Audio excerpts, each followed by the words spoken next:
Hello, good afternoon, good evening, good morning, wherever in the world you are. Zimbabwe is now 43 years old, and it is most disappointing that even after 43 years, we are still failing to run free, fair, and credible elections. The attitude of our politicians is really disappointing, to say the least. I can't believe that we are still um, frog marching our people to go and vote. And high ranking officials take this to be perfectly normal. Just listen to this.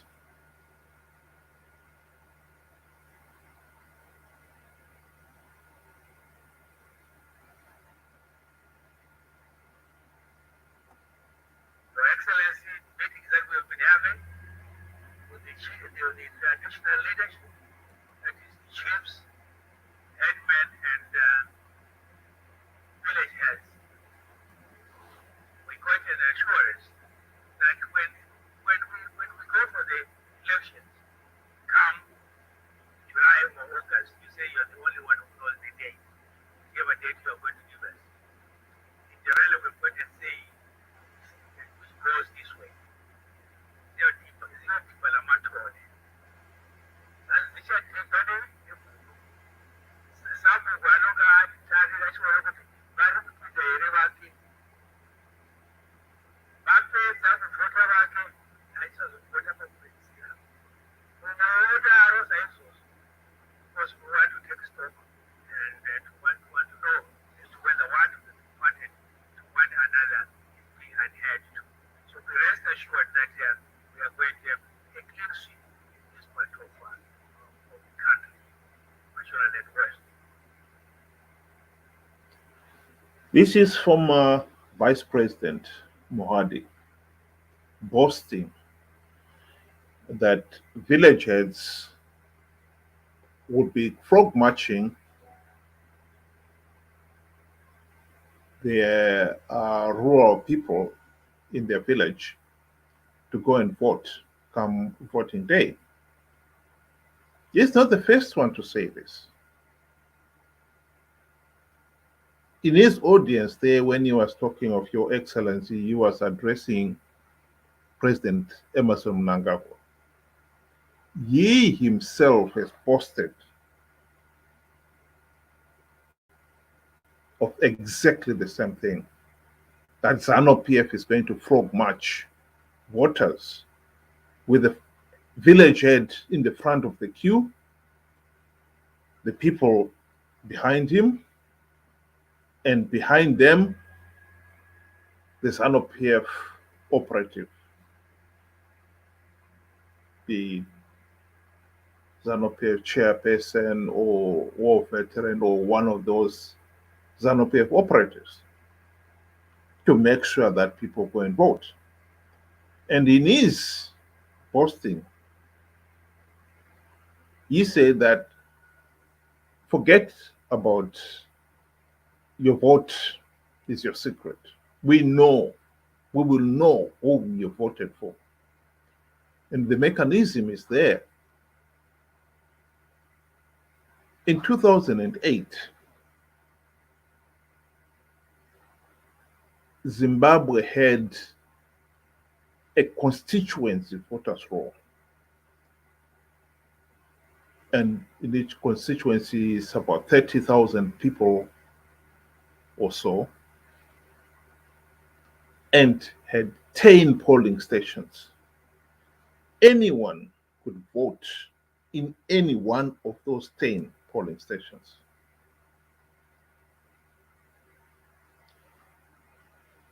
Come 2018, just 5 years later, the regime increased the number of polling stations from about 10 to 45. And come 2018, that number had gone to 50 plus polling stations. And what is more, this time it wasn't a constituency voters roll, it was a polling station voters roll. You can only vote in that polling station and nowhere else.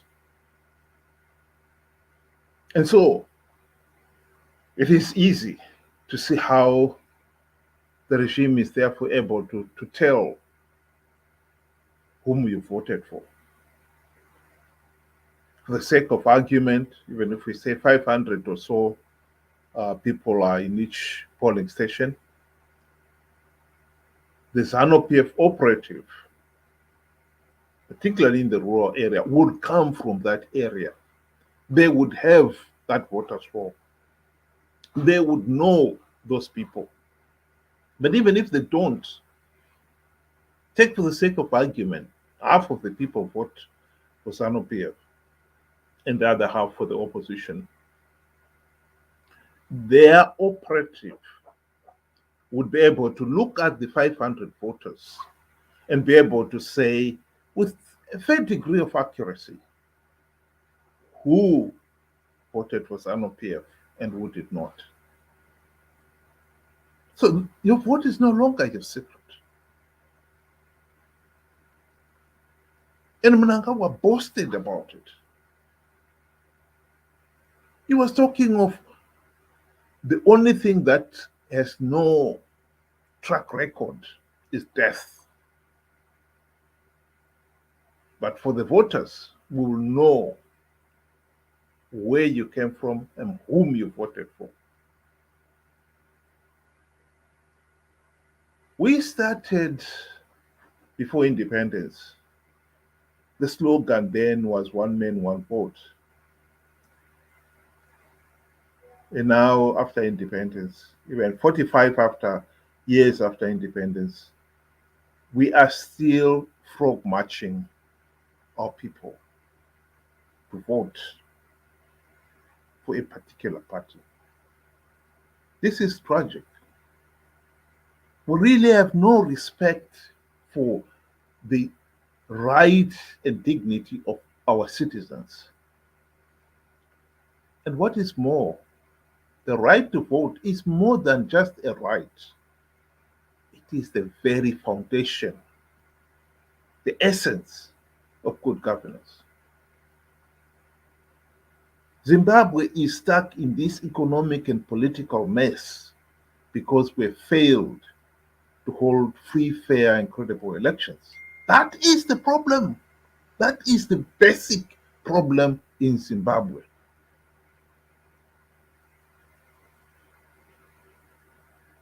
What is disappointing here is the response to this key problem from the opposition. Listen to this.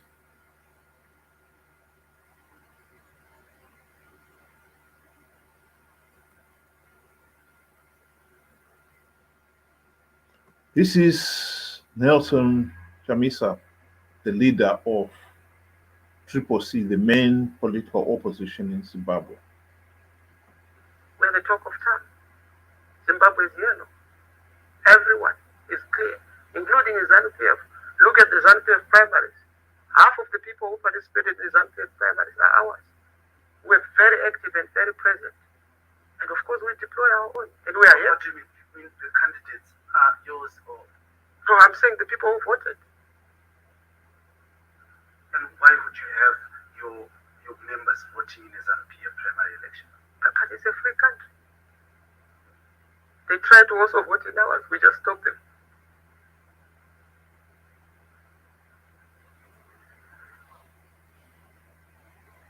That is truly tragic. So we are talking here of Zanu PF's various ways of rigging these elections, of how Zanu PF has denied repeatedly the people their fundamental right to a meaningful say in the governance of the country. And the main opposition party here's response is to instruct its own followers to go and disrupt the uh, election process of Zanu PF. So now it's now a contestation of who can cheat and get away with it. And I thought the, the competition here was to make sure that the elections are free, fair, and credible. And then you compete on who can come up with the best economic policies and how best they're going to be implemented for the good of the country. And so that the voter has got a meaningful choice. And this democratic uh, wish will decide who governs the country. So we have got now a political system in which the two contestants are competing on cheating, and the ordinary voter is the one who's at the end of the day being cheated. Those hundreds of thousands of rural voters who are frog marched to go and vote for Zanu PF in these elections, they have no meaningful say in this process. And this is not the only way these elections are being rigged. Zanu PF has got the means to make sure that those people are frog marched. In a recent Al Jazeera gold mafia documentary, we all saw how much money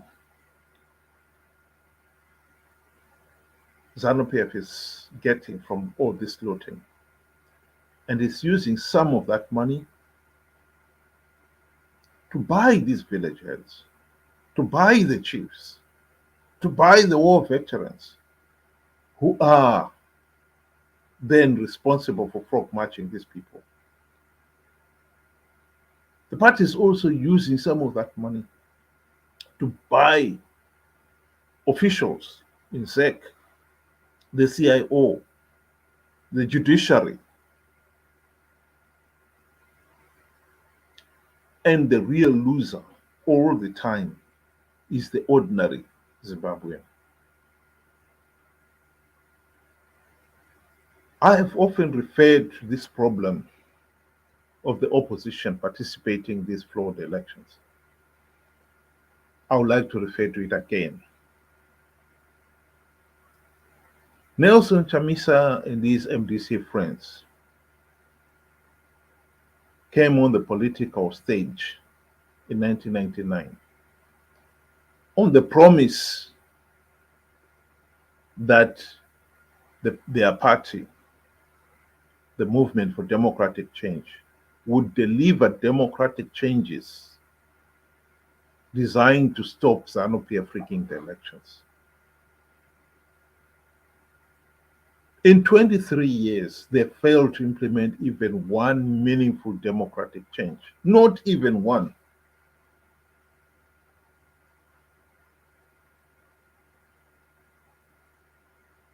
And not only that,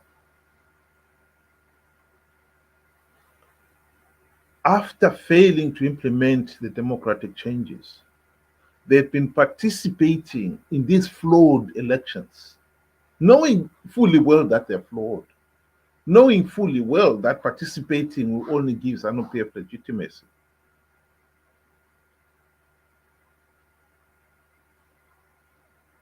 All because they were after the few gravy train seats that Zanu PF has been giving away to entice the opposition to participate. And this kind of political activism that is being proposed here by Chamisa, asking Triple C members to go and vote in Zanu PF uh, primaries and so forth. I don't think it's going to stop Zanu PF rigging these elections. It's not going to have any meaningful. This is just part of their political game. He wants to appear as if he's doing something dramatic and he has got that contented grin on his face. When in reality, we all know that the morning after the elections are over, you will be the ones saying the elections were rigged. But then it will be too late. The damage is done already. I don't think he really cares. Him and his fellow Triple C members know that Zanu PF is rigging these elections, but as long as they get their share of some of the gravy train, they are content with that. They are willing to abide their time. As long as they remain the main challenger to Zanu PF, they know if Zanu PF should collapse, they will step into the void and take over. Meanwhile, they are comfortable. This is what we have got to fight against. This is what we've got to end. People risked life and limb to vote MDC into power on the understanding they will implement the democratic reforms necessary to stop Zanu PF rigging the elections.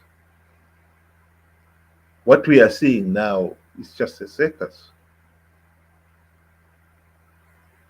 What is the way forward? Well, the way forward is very simple. I think we must denounce these flawed and illegal elections. Zanu PF is rigging these elections, and we must denounce the process here and now.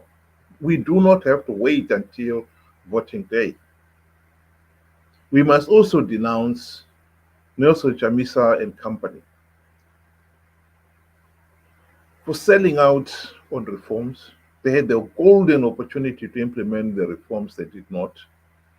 And now for continuously participating in elections that they know fully well that they are flawed,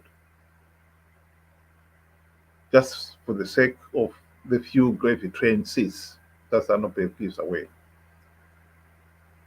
Triple C are a discredited opposition party. And we must demand that Zanu PF should be denied political legitimacy for two reasons. One, the process itself is flawed and illegal. And secondly, the participating opposition parties have absolutely lost political credibility.